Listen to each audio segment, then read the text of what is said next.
మిత్రులందరికీ నమస్కారం.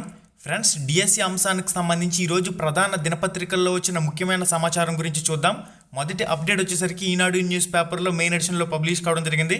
డిఎస్సికి గరిష్ట వయోపరిమితి పెంచాలని సీఎంకు వినతి పత్రం. మెగా డిఎస్సిలో జనరల్ కేటగిరీ విద్యార్థులకు గరిష్ట వయోపరిమితిని 44 సంవత్సరాల నుంచి 46 సంవత్సరాలకి పెంచాలని కోరుతూ సీఎం చంద్రబాబుకు ఎమ్మెల్సీ గాదే శ్రీనివాసులు నాయుడు, పిఆర్టీయు అధ్యక్షుడు మిట్టా కృష్ణయ్య విన్నవించారు. సచివాలయంలో బుధవారం వారు సీఎంను కలిశారు. డిఎస్సిని రాష్ట్ర వ్యాప్తంగా ఒకే ప్రశ్నాపత్రంలో ఒకే విడతలో ఆఫ్లైన్లో నిర్వహించాలని కోరుతున్నారు. డిఎస్సి పరీక్షలు ఆన్లైన్లో జరిగినా పర్లేదు కానీ ఒక జిల్లాకి ఒకే పేపర్లో పరీక్ష జరగాలని చెప్పేసి అభ్యర్థులు కోరుతున్నారు. ఒకే జిల్లా ఒకే పేపర్, అందరూ కూడా ఒక జిల్లా అభ్యర్థులు ఒకే సెషన్లో పరీక్ష రాసినట్లయితే నార్మలైజేషన్ ఇబ్బంది ఉండదు, నార్మలైజేషన్ చేయవలసిన అవసరం ఉండదు. ఆన్లైన్ పరీక్షలు కండక్ట్ చేసేటప్పుడు ఒకే జిల్లా ఒకే పేపర్ తెలంగాణలో ఏ విధంగా డిఎస్సికి సంబంధించి నిర్వహించారో అదేవిధంగా ఆంధ్రప్రదేశ్లో కూడా అమలు చేయవలసిన అవసరం అయితే ఉంది. వివిధ సెషన్లలో పరీక్షలు అనేవి పెట్టి నార్మలైజేషన్ చేసినట్లయితే అనేక ఇబ్బందులు అనేవి ఎదురవుతాయి. కాబట్టి ఒకే జిల్లా ఒకే పేపర్ అంశాన్ని తెలంగాణ మాదిరిగా ఆంధ్రప్రదేశ్ ప్రభుత్వం ఖచ్చితంగా అమలు చేయాలి. నిరుద్యోగ అభ్యర్థులకు మరొకసారి ఉపాధ్యాయ అర్హత పరీక్ష నిర్వహించాలని టెట్ అంశాన్ని కూడా ఈ వినతి పత్రంలో ప్రస్తావించినట్లు సమాచారం. ఉపాధ్యాయ బదిలీలో సర్వీస్ పాయింట్స్ ఏడాదికి ఒకటిగా కేటాయించాలని, 3 ఏళ్లుగా పదవి విరమణ చేస్తున్న ఉపాధ్యాయులకు బదిలీల్లో మినహాయింపు ఇవ్వాలని, ఒంటరి మహిళలకు ప్రాధాన్యత కేటగిరీ కల్పించాలని గాదే శ్రీనివాసులు నాయుడు, మిట్టా కృష్ణయ్య కోరారంటూ దీనికి సంబంధించి మెయిన్ ఇన్ఫర్మేషన్ అయితే రావడం జరిగింది. మనకి ప్రజెంట్ అన్ని సోషల్ మీడియా గ్రూప్స్లో కూడా ఈ పీడిఎఫ్ అయితే చక్కెరలు కొడుతున్న విషయం కూడా మనందరికీ తెలిసిందే. టీచర్స్ యూనియన్ ఏపీ అని చెప్పేసి మనకి క్లారిటీగా ఈ వినతి పత్రంలో ఇన్ఫర్మేషన్ అయితే ఉంది, మీరు చెక్ చేయొచ్చు. అభ్యర్థులు ఒక విషయాన్ని స్పష్టంగా గుర్తుపెట్టుకోండి, మీ ప్రిపరేషన్ని కొనసాగిస్తూనే మీ డిమాండ్స్పై కూడా మీరు ప్రశ్నించవలసిన అవసరం అయితే ఉంది. మీ ప్రిపరేషన్ ఏమాత్రం వెనకపడకూడదు. అలా అని చెప్పేసి ఒకే జిల్లా ఒకే పేపర్ అంశంపై మాత్రం ప్రతి ఒక్కరూ గొంతెత్తి నిలదీయవలసిన అవసరం అయితే ఉంది. డిఎస్సి అంటేనే డిస్ట్రిక్ట్ సెలక్షన్ కమిటీ. ఒక జిల్లా అభ్యర్థులందరికీ ఒకే పేపర్లో పరీక్ష నిర్వహిస్తే ఎటువంటి నార్మలైజేషన్ ఇబ్బందులు ఉండవు, ఎటువంటి అవకతవకలు ఉండవు. డైరెక్ట్గా తెలంగాణ మాదిరిగా టీచర్ పోస్టుల భర్తీ సక్రమంగా జరుగుతుంది. మెయిన్ అంశాలు చూసినట్లయితే డిఎస్సి నందు నిరుద్యోగ అభ్యర్థులకు మరొకసారి టెట్ నిర్వహించాలని కోరడమైంది. డిఎస్సి నందు జనరల్ కేటగిరీ అభ్యర్థులకు మరొక 2 సంవత్సరాల వయోపరిమితిని పెంచాలని కోరడం జరిగింది. అంటే 44 నుంచి 46 సంవత్సరాలకి పెంచాలని చెప్పేసి 2025 మే నెలలో జరిగే ఉపాధ్యాయ బదిలీల నందు ఉపాధ్యాయ సర్వీస్ పాయింట్స్ ఎవరైతే టీచర్ల కింద పనిచేస్తున్నారో వాళ్ళకి సంబంధించి ఏడాదికి ఒక పాయింట్ కేటాయించవలసిందిగా కోరడమైందంటూ కూడా ఒక పాయింట్లో పెట్టున్నారు.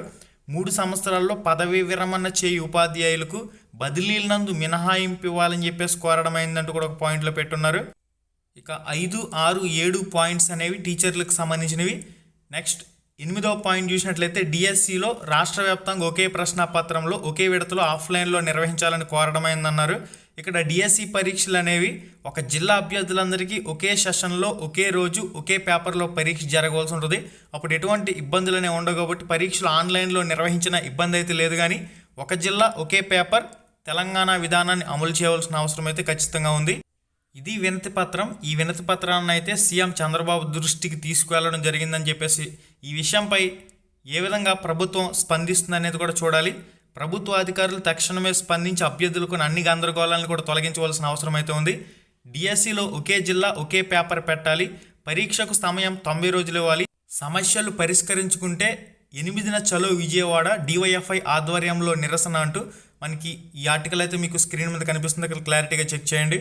ఒకే జిల్లా ఒకే పేపర్పై మాత్రం ప్రభుత్వం మొండిగా వ్యవహరించిందంటే తీవ్ర స్థాయిలో డిఎస్సి అభ్యర్థుల నుంచి పరిణామాలు ప్రభుత్వం ఎదుర్కోవాల్సి వస్తుంది. తస్మాత్ జాగ్రత్త.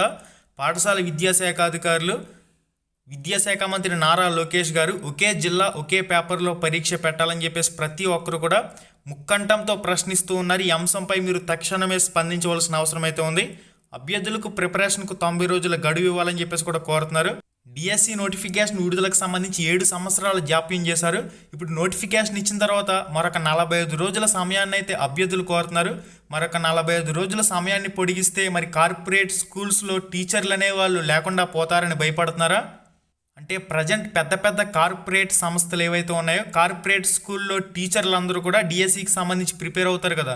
డిఎస్సికి సంబంధించి ప్రిపేర్ అవుతే ఈ డిఎడ్ బిఎడ్ అభ్యర్థులందరూ కూడా డిఎస్సి ప్రిపరేషన్లో ఉండిపోతే జూన్ నాటికి స్కూల్స్ ఓపెన్ అయినప్పుడు ప్రైవేటు పాఠశాలలకు కూడా ఉపాధ్యాయులు అవసరం అవుతారు. కాబట్టి కార్పొరేట్ సంస్థలకి ప్రభుత్వం కొమ్ము కాస్తుందా అనేది కూడా డిఎస్సి అభ్యర్థులందరి ప్రశ్న. ఈ అంశంపై కూడా విద్యాశాఖ మంత్రి నారా లోకేష్ గారు స్పందించాలి. ప్రైవేట్ స్కూల్లో టీచర్లు కూడా ఇప్పుడు సెలవులు పెట్టి డిఎస్సికి సంబంధించి ప్రిపేర్ అవుతున్నారు. అందువల్ల ప్రైవేట్ సంస్థల్లో అడ్మిషన్లు తగ్గిపోతాయని ప్రైవేట్ సంస్థల కొమ్ము కాస్తున్నారు అనేది కూడా డిఎస్సి అభ్యర్థులందరి ప్రశ్న. మీరే ఈ అంశానికి సంబంధించి సమాధానం చెప్పాలి. డిఎస్సి నోటిఫికేషన్ ఇచ్చినప్పటి నుంచి సన్నద్ధత కోసం 90 రోజుల సమయం ఇవ్వాలని, 47 సంవత్సరాల వయోపరిమితిని పొడిగించాలని, ఇక్కడ ప్రతి జిల్లాలో అభ్యర్థులందరూ కూడా వినతి పత్రాలు అయితే సమర్పిస్తూ ఒకే జిల్లా ఒకే పేపర్ ఈ అంశంపై ప్రతి ఒక్కరు కూడా గొంతు విప్పి మాట్లాడాలి. లేదంటే నార్మలైజేషన్లో వివిధ సెషన్లలో పేపర్లు అనేవి పెట్టారంటే మాత్రం చాలా ఇబ్బందులు అనేవి ఎదురవుతాయి. ఫర్దర్గా కోర్టు కేసులు కూడా 2018లో ఏ విధంగా ఒక 3 సంవత్సరాల పాటు డిఎస్సిని గడిపేశారో అలాంటి దుస్థితులు రాకూడదు. ఎట్టి పరిస్థితుల్లో డిఎస్సి పరీక్షలు జరిగిన సక్రమంగా ఒక నెల రోజుల్లోనే పోస్టింగ్ల ప్రక్రియను కూడా పూర్తి చేసే విధంగా ప్రభుత్వం తరచూ చెప్తూనే వస్తుంది. ఎటువంటి న్యాయ వివాదాలకు ఆస్కారం లేకుండా డిఎస్సి నోటిఫికేషన్ ఇస్తామని. ఇక్కడ తీరా చూస్తే నోటిఫికేషన్లో అన్ని అవకతవకలే కనిపిస్తూ ఉన్నాయి. ఒకే జిల్లా ఒకే పేపర్ అంశానికి సంబంధించి తక్షణమే ప్రభుత్వం స్పందించవలసిన అవసరం అయితే ఉంది. విద్యాశాఖ మంత్రి నారా లోకేష్ గారి అంశంపై క్లారిటీగా స్టేట్మెంట్ చేయవలసిన అవసరం అయితే ఉంది.